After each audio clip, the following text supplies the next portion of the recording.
Категория спорт. Ансамбъл по художествена гимнастика. Ако мога да избирам каква суперсила бих искала да имам, това е да се телепортирам. Бих отишла на всяко едно място, само и само да мога да стане на момента. Според мен, един човек, за да бъде герой, трябва да преодолее себе си и да направи нещата, които винаги се съмнявал, че може да ги направи.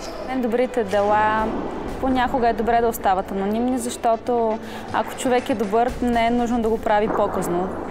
Той просто го прави, е добър и прави добри неща постоянно, а не с някаква цел. Ако срещна извънземно, бих му казала или по-скоро бих го помолила да ме заведе на неговата планета.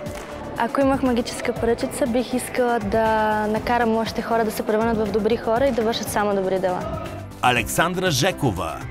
Давам пример на малките герои в живота си, като просто се опитвам да правя нещата по най-добрия начин, да бъда естествена, истинска, да споделям емоциите и вярвам, че това дава своя ефект.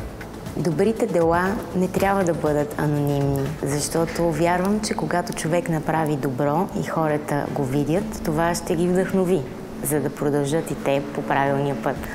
На хората, които се съмняват в себе си, бих казала да обърнат енергията навътре и да намерят своята сила, защото вярвам, че всеки има суперсила.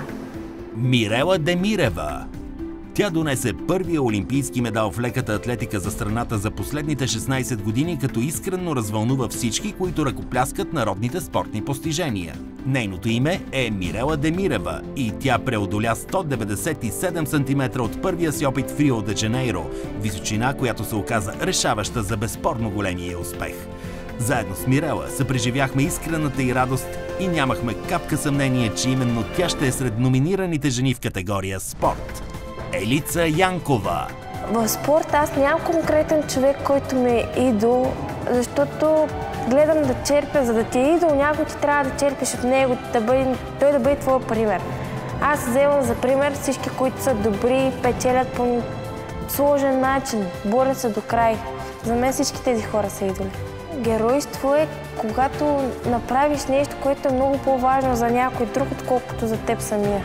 Аз вярвам, че всичко е възможно. Няма невъзможни неща. Александра Тончева.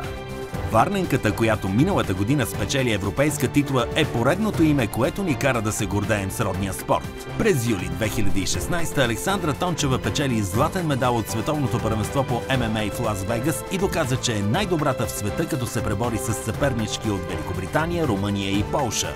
Кой би повярвал, че едно очарователно момиче може да постига толкова значими успехи в един толкова мъжки спорт? Алекс ни показа, че това е възможно.